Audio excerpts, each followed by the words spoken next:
Тоген өндүрүшү өлкө экономикасынын локомотиви. Учурда Кыргыз өкмөтү экономиканын абалын жакшыртууга болот деп үмүт артып турган көлөмү боюнча эригендердин бири Бозумчак. Компания жылына 1 миллион урудан иштетерин билдирген. Бозумчак Жалал Абад областынын Ала Бука районуна караштуу Көкташ айыл аймагында жайгашкан. 2008 жылдан тартып ал жерде Каз Минералс Бозумчак компаниясы кен байытуу иштерин жүргүзүп келет. Адистердин баасына ылайык Бозумчакта 140 000 тонна жездин, 22 тоннадан ашык алтындын жана 144 тоннага чукул күмүштүн запасы бар. Компаниянын маалыматы боюнча анда жалпысынан 1000ден ашык адам эмгектенет. Алардын 95%дан ашыгы Кыргызстандын жарандары. Ал эми жакын жайгашкан айылдардан иштешкендер 30%дан ашыкты түзөт.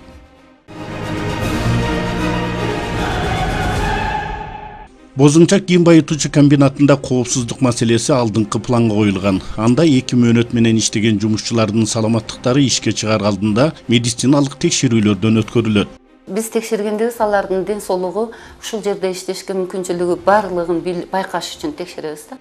Ал эми өндүрүш жайгашкан жайдын бардыгына видео көзөмөл орнотулган. Алар аркылуу ал жерде кандай кыймылдар болуп жатканын майда бөлүкчөлөргө чейин көрүүгө мүмкүн. Азыркы учурда байкоочу камералар ишкананын сыртында гана коюлган. Жакынкы келечекте имараттардын жана фабриканын ичине да толук коюу пландары бар. Мындан тышкары ал жердеги техникалардын бардыгы GPS маяк системасы менен байкоого алынган. Ал аркылуу кен казган ишканадагы гана эмес, Бишкектен Бозумчакка чыккан же тескерисинче ал жактан Борбор шаарга карай чыккан бардык унаалар көзөмөлдө турат. Система навигация деген бар, азыр ошо менен байланышабыз.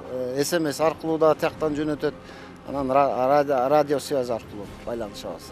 Ал эми кен рудалар казылып жаткан карьерде иштеп жаткан техникалар сигнал чыгаруучу каражаттар менен жабдылган. Мындан тышкары алар бири-бири менен рация аркылуу байланышта. Ал эми алардын бардыгын көзөмөлдөп турган диспетчердик бөлүм да бар. Все это делается на основании проекта, который утвержден проектной организацией. Бул жерде казуу иштери эң башында долбоордо макулдашылган боюнча гана жүргүзүлөт. Башкача айтканда эч кандай өз билимдик менен ары бери жылып иштөөгө тыюу салынат. Эгер кандайдыр бир өзгөрүүлөр зарыл болсо, анда ал долбоордук институт менен макулдашышы керек. Бул карьердеги бардык техникалар бири-бири менен байланышта иш алып барат. Казуу жана ташуу иштерин жүргүзүп жаткандардын бардыгы рация менен бири-бирин угуп турат. Ошондон улам бири-бирине жолтоо болгон көрүнүштөр жок. Иштеп жаткан экскаватор алыстан кичине болгону менен анын бир эле сузуп салганы 7000 тоннага жетет. Мына биздин алдыбызда карьер турат. Биз иштей баштагандан тартып, азыр 180 метр тереңдикке түштүк. Өзүңүздөр көргөндөй, бул жерде чет өлкөлүк өндүрүштөн чыккан техникалар иштөөдө. Ал эми аларда биздин Кыргызстандын жарандары эмгектенишүүдө.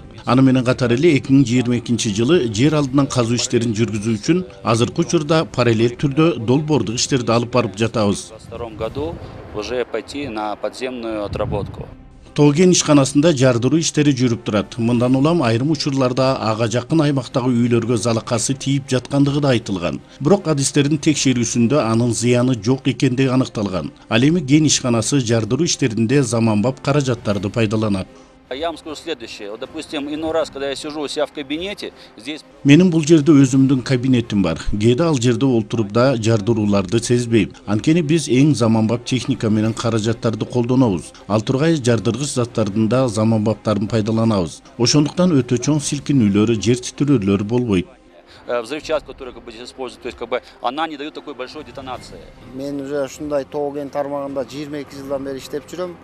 Дүйнө жүзү боюнча бул изилденип келип, бүт акыркы технология менен жардыруу иштери жүрүп атат. Мен толук 100% менен айтып бере алам. Мында эч кандай вред деле жок, зыяны деле жок экологияга. Кен жайгашкан жердин арт тарабында бир 10 чакты адам, 15 адамдай үй бүлөлүү бир кичинекей айыл бар, Жалгыз Өрүк деген. Ушул Жалгыз Өрүктөр ушу биз иштегенден баштап дайыма бизге ушундай претензия менен чыгып, биздин үйүбүздүн баары жаракка кетип атат, ушундай шиперлар сынып атат, бизге компенсация төлөп бергиле деген мындай бир негизсиз талаптарды коюп келүүдө. Бул маселе ушул күнгө чейин коюлуп келе жатат. Биз бул маселени чечүү үчүн атайын биз комиссия түзгөнбүз. Атайын Бишкектен ушу сейсмикалык институттан адистерди алып барып, ушу сейсмикалык жанакы жардыруу убагында жер кандай силкинип атат, канча балл болуп атканын ошон үчүн текшерүү максатында ошо үйлөрдүн айтканын алып барып ар бир үйдүн ичине коюп, бизде жардыруу качан болуп аткан маалда канча толкун жер асты менен келип атат, канча балга чыгып атат, ошонусун эметип биз аларга көрсөтүп бердик, бул негизсиз экенин. Тоо кен өндүрүшүндө сөзсүз түрдө суу пайдаланылат. Бул багыттагы нарачылыктарда бар экендиги жашыруун эмес. Бирок Бозумчактагы кен байытуу ишканасы сууну пайдаланууну да өзгөчө ыкма менен жүргүзүп келет. Мындан улам ишканадан бир тамчы да иштетилген суу чыкпай, ал айланма түрүндө жүрүп олтуруп, азайган гана бөлүгү толукталып турат. Но на самом деле никакого вреда не существует. Значит, у нас два источника водоснабжения. Первый источник. Биз эки тараптан суу алабыз. Анын биринчиси жакын турган дарыя. Ал эми экинчиси биз бургулоо менен атайын скважина жасаганбыз. Ошондон чындыгында биз сууну аз эле пайдаланабыз. Анткени бул турган фабриканын баардыгында суу жабык айланма цикл түрүндө жүрөт. Ошондуктан биз ага 15-20% гана жаңы сууну куюп толуктап турабыз. Циркулировано, значит, единым. Бизден чыккан суунун баардыгы жерге сиңбестен техникалык суунун баары биздики жанакыдай тегеретме айлампа түрүндө колдонулуп, ошол суунун баары биз кайра жерге кетирбестен биз кайра өндүрүшкө алып барып колдонуп, ошол суунун биз только үстүнө суу пар менен баягы өйдө бууланып кеткендик эмесине сууну кошобуз. А мындай өндүрүштүк жаман таза эмес суулар бизден агып чыкпайт да. Бозумчакта КМШ аймагында биринчилерден болуп калдыктарды кургак жайгаштыруу технологиясы колдонулууда. Мындай ыкма тоо кен өндүрүшүнүн айлана чөйрөгө тийгизген таасирин азайтып, кооптуу жагдайды жоюуга жардам берет. Вот сейчас мы находимся в цехе фильтрации хвостов. Биз азыр калдыктарды фильтрациялоочу цехте турабыз. Бүткүл фабрикадан кийинки калдыктардын баардыгы мына ушул жердеги керамикалык фильтрлерден өтөт. Бул жерде катуу басым менен алы сыгып кургатылат. Ал эми жыйынтыгында биз момундай кургак чопон алабыз. Мындагы нымдуулук 14%дан ашпайт. Бул көпчүлүк ойлогондой суу эмес. Ал эч жака жарылып агып кетпейт. Мына ушундай калдыктар чыгарылат. Ал эми алар мындан ары конвейерлер менен таштандылар сакталчу жерге түшөт.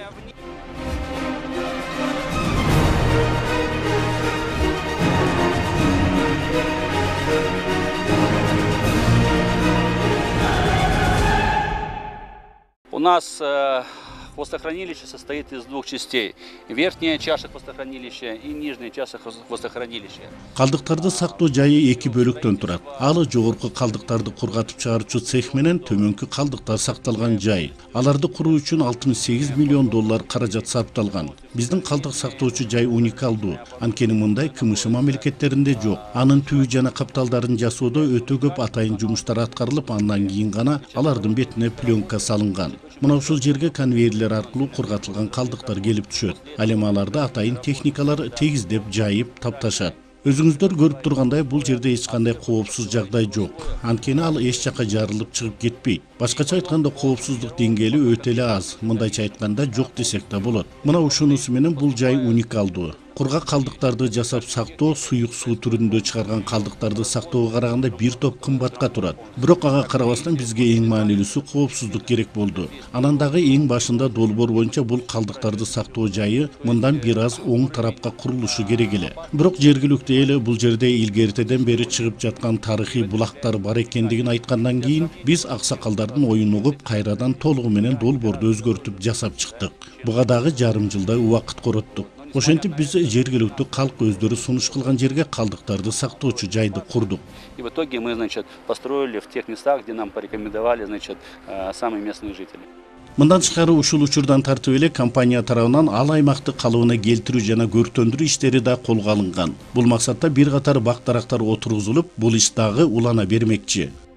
Любое предприятие, которое работает, всегда предусмотрено. Ар бир ишкана иштегенде сөз түрдө рекультивациялык фонд болот. Ага ылайык компания бардык иштерин аткарып бүткөндөн кийин ал жерде калыбына келтирүү иштерин жасашы керек. Ал деген жер кыртышын баштапкы абалына келтирүүдөн тартып, курулган имараттар, курулуштардын баардыгын бузуп алып чыгарып кетиши зарыл. Ошону менен катар калдыктар сакталчу жайда көмүлүп, тапталып, бети жаңы топурактар менен бышыкталып, бак-дарактар отургузулуп, мурдагы абалына келтирилет. Быйылкы жылы биз 22 миң түп ар түрлүү көчөт отургуздук. Анткени биз бу жерде өтө кооз жерде жайгашкан, бул кооздукту бузгубуз келбейт. Ушул кооздукка да кооздук кошулуп жаратылыш көркүнө чыгышын биз каалайбыз. Мындан тышкары биз жергиликтүү айылдардын ичинде субботниктерди уюштуруп, ушул көчөт бекер беребиз. Теректин көчөттөрүн жана башка бак-дарактын көчөттөрүн беребиз. Бозумчак Казминералстын Казакстандан тышкары жайгашкан эң биринчи ири инвестициялык долбоору болуп саналат. Бүгүнкү күнгө чейин аталган долбоордун негизинде 430 миллион доллардан ашык инвестиция салынган. По состоянию на 1 января 2017 года данный 2017 жылдын 1 январына карата бул долбоор боюнча 430 миллион доллар инвестиция салынды. Анын 32 миллион доллардан ашыгы салык жана башка төлөмдөргө жумшалган. Тоо массасын талкалап майдалоо жолу менен өндүрүштүн соңку продукциясы алтын жана күмүш камтылган жез концентрат катары чыгарылат. Ал эми аны даярдоодо цианид пайдаланылбайт. Ошону менен катары мында дагы компания тарабынан эч жерде жок техникалык каражат ойлонуп табылган. То, что мы видим, да, это вообще уникальное оборудование, аналогов вообще нигде нет. Бул сиздер көрүп турган каражат да уникалдуу. Мында эч жерде жок. Анткени аны биздин компания ойлоп таап иштеп чыктык. Мында биз концентраттын сапатын жогорулатуу маселесин караганбыз. Башкача айтканда, анын нымдуулугун төмөндөтүү. Өзүңүздөр көрүп тургандай, фильтр пресске келгенден кийин ал кургатуучу машинада толугу менен кургатылат. Ошентип биз соңунда өтө кургак концентратты алып жатабыз. Анын нымдуулугу 6%га чейин жеткирилген. Мына момундай түрдө бул биздин соңку продукция болуп саналат. Эми алар чоң мүшөктөргө салынып, андан ары заводко ташылып кетет. Вот и есть финальный продукт, который мы получаем. Бозумчакта даярдалып кургатылган концентраттар чоң мүшөктөргө салынып, алардын салмактары такталып, Шамалды сайдагы темир жол пунктуна жөнөтүлөт. Ал эми ал жерден Казакстанга ташылып чыгып кетет. Бул өзү биринчи тигил жактан фабрикадан чыкканда салмагы тартылып, бардыгы такталып, бул жерге келет. Бул жерге энен бүтүшүрүп, кайрадан тартып, салмагын тактап, негизинен ал жактан канча салмак граммна чейин тартылат. Канча салмак чыкса, бул жерде дагы ошол салмак келет. Биз анан убактылуу бул жерде сактап, убагы келгенде вагондорго жүктөп, Балкаш медиаплавильный заводко переработкага жөнөтөбүз. Казминералс бозумча компаниясы аз убакыт аралыгында толук кандуу иштей баштоо менен алдыга койгон көрсөткүчтөрдү бийик деңгээлде аткарууга жетишкен. Ошону менен катары алдыңкы жылдарга дагы бир топ пландары бар. Алардын бири 2022 жылдан тартып жер алдындагы казуу иштерине өтүү болуп саналат. Бозумчак бул деген бизге айтканда, бизден кандай эме айтканда, бул деген как выставка да. Бизден көп эмелерди ошол жака делегацияларды апарып көрсөтөбүз. Туура айтып атасыз, бул деген азыркы заманбап менен иштеп аткан компания. Современный технология дейт. Анан тиги экологиянын эмесин дагы жакшы эме колдойт. Элге жакшы жардам берет. Ошол себептен азыр иштеп аткан компания биздин бир айтканда флагманга чыгат го.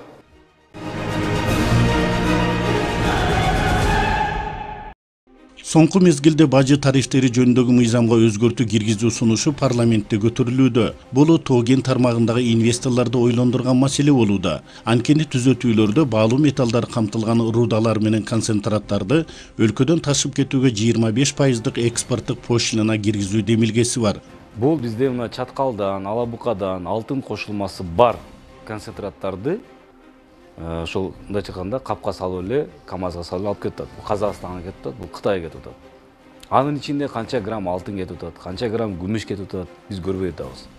Мен айтып атам, биз мыйзам жазып, макул алып кетсин, инвестициялык климат бузулбасын. Бирок анда бажы пошлинасын төлөп койсун. Бажы тариф бул 25%, бажы стоимостунан 25% төлөсө, бюджетке 500 миллион сом тегерегинде каражат түшөт экен. А бирок адистер парламентте демилгененип жаткан маселени дүйнөлүк тажрыйбадагы лабораториялык тактоолор менен чечсе болот тургандыгын айтышат.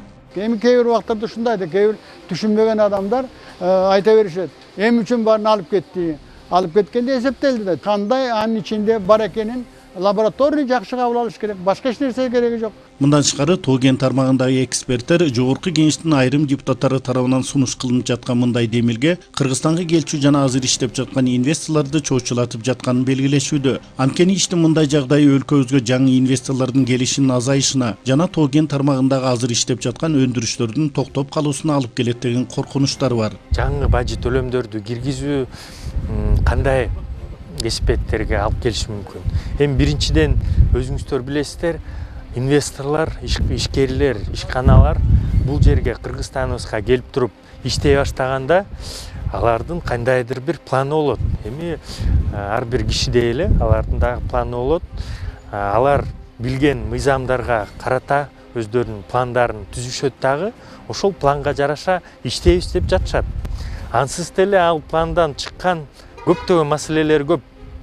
Анын үстүнө биз жаңы бажы төлөмдөрдү, жаңы салыктарды, жаңы салыктык эмес төлөмдөрдү киргизе турган болсо, ошондо ал пландардын баары тең текке кетет да. Мындайча айтканда биз инвесторлорду мындай алдагандай болуп калып атабыз да.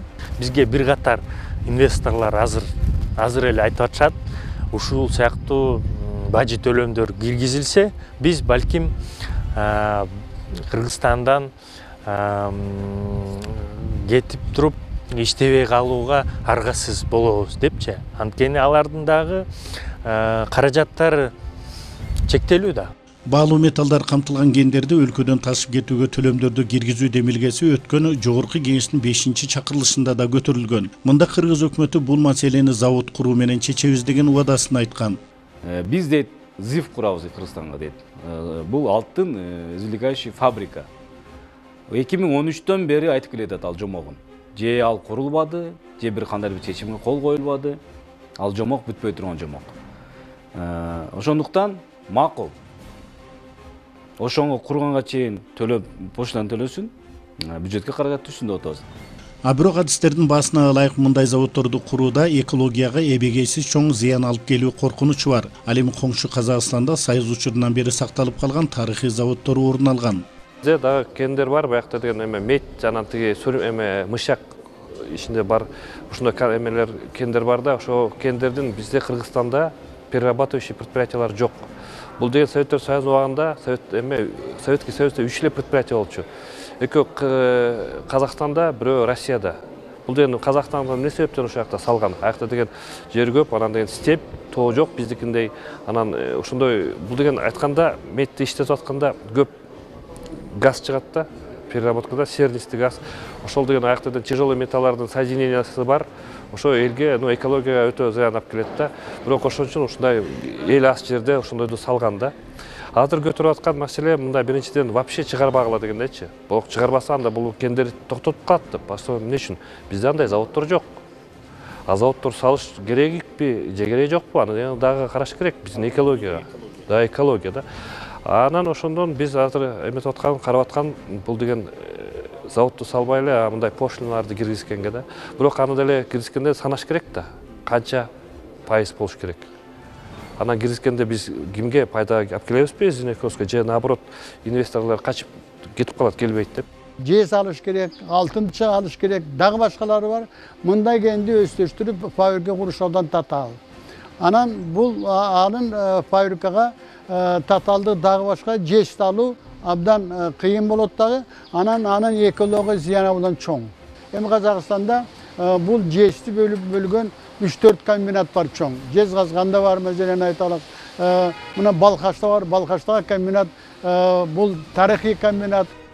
Ошону менен катар Кыргызстан Евразия экономикалык бирлигине мүчө болгондуктан жогоруда белгиленген бажы төлөмдөрүн ага кирген мамлекеттерге таңуулоо туура эмес экендигин адистер белгилешет. Потому что биз деген пошлина киргизгенде, например, биздин Казакстанга биз киргизе албайбыз. Бизден Таможенный союзга киргенбиз, Россияга киргизе албайбыз. Значит, Кытайга киргизебиз. Ошо ойдон биз азыр эме рабочий группа түзүлгөн.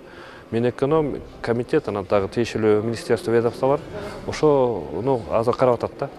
Тоо кен өндүрүшү өтө ири каражаттарды талап кылган татаал ишкана. Ошондуктан бул маселени бажы төлөмдөрүн кийирүү мененби же жаңы заводдорду куруу менен чечүү керекпи деген суроо жаралат. А бирок бүгүнкү күндө Кыргызстан жер алдындагы байлыктарды өзү өндүрүп иштетип кетүүгө алсыз экендигин эксперттер белгилеп келишет. Ошондон улам биз бүгүнкү көрсөтүүбүздө сөз кылган өлкөбүздөгү тоо кен тармагындагы алдыңкы ишкананын мисалында алып караганда көтөрүлүп жаткан маселе чыныгы адистер жана инвесторлордун ортосунда түз олтуруп чечилиши зарыл экендигин белгилей кетебиз. Эгерде муну билбей туруп жана киргизип койсо, кетип калат. Анткени четтен келген инвесторлор бул убытык иштебейт, алар пайда табабыз деп келди. Эми ошол пайданы туура бөлүштүрүбүз керек. Бир убактарда биз ушундай каршы чыгабыз, а бир убакта жана жерде кылып туруп түшкөн пайданы берип коебуз. Мына бул деген жанагыдай биздин тоо кен башкаруудагы билимсиздик, сабатсыздык.